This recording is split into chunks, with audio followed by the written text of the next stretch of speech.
Murder करके मिले।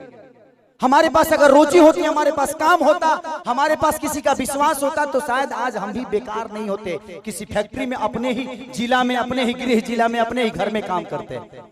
तो जब इंसान बेकार होता है तो वो गलत काम करता है।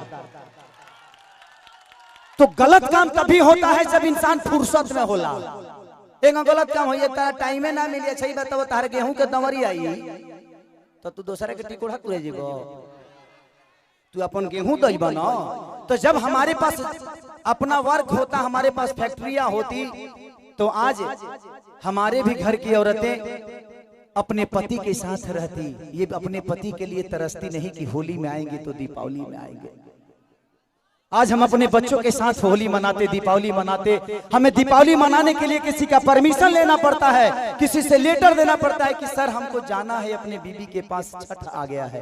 तो हमें तो त्योहार मनाने की भी आजादी नहीं मिलती है। ऐसे राज्य में हम पैदा हो गए हैं।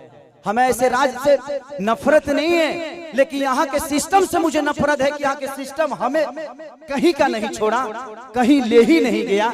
इनका एक ही काम है कि जब बाढ़ आई ना, इलेक्शन के बाद हमें लो रोज मिली। अगर इलेक्शन बा जहाँ बाढ़ आई कि चिवड़ा खात खात पेट मॉल हो जाए, खूब खाए बरवा चिवड़ा। लेकिन यही इलेक्शन बीतते ही एक भी आदमी, हाँ, जो आपके दर्दों को समझता है। मैं किसी राजनेता पे उंगली नहीं उठा रहा हूँ, मैं सिस्टम पे बात कर रहा हूँ। मुझे दुख होता है ऐसे देख के। इस जमीन को देखा तो मैं अपने अखिलेश बाबा से बोल रहा था एक बात कि बाबा इतनी अच्छी जमीनें हैं, ऐसे ही जगह पे हम शूट करने जाते हैं तो वहाँ फिल्म सिटी बन गया है। यही जंगल मुझे मिलती है मैं जब शूटिंग करने जाता हूँ, तो इससे कुछ वीआईपी नहीं मिलता है, लेकिन हमें वहां मिलता है क्योंकि वहां के सिस्टम ने उस जगह को बनाया है।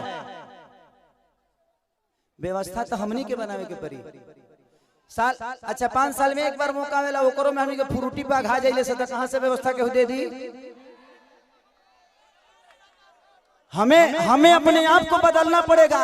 आपको बदलने के लिए आपको अपने आप को बदलना पड़ेगा, तब सिस्टम बदलेगा। क्योंकि सिस्टम चलाने वाले आप हैं, आप उनको अधिकार देते हैं सिस्टम चलाने के लिए। तारा पैसा से फॉर्च्यूनर पर खेसारी लाल चढ़ेले। खेसारी के काल से सुनल बंद कर देवे। खेसारी के औकात नजर आ जाए कि खेसारी तू कितना बड़ा स्टार हुआ। मैं अपनी बातें कर रहा हूं। तो जब खेसारी लाल यादव की औकात आपके हाथों में है, मेरा भविष्य आपने तय किया है। एक दूध बेचने वाले बेटा, एक लिट्टी बेचने वाले बेटा स्टार आपने बनाया ना। मेरे पिताजी कभी मेरा सिनेमा नहीं देखते हैं, लेकिन आप लोग अपने बेटा के लिए अपना हाथ तक फाड़ लेते हो। तो मेरे बाप से बढ़ के आप सब होते हो, इसीलिए मैं हमेशा आप सबसे प्यार करता हूं। मैंने अपनी जगह पहचानी। रास्ते खत्म नहीं होते हैं, जहां खत्म होते हैं वहीं से एक दूसरा रास्ता बनता है। वो आपको चुनना है कि आप जाना कहां चाहते हो। एक पत्थर भी विश्वास क्यों जगा देता है। हम राम को क्यों पूछते हैं यार? पूछने का कारण है कि राम ने कर्तव्य किया है, और हम पत्थर में भी भगवान ढूंढ लेते हैं।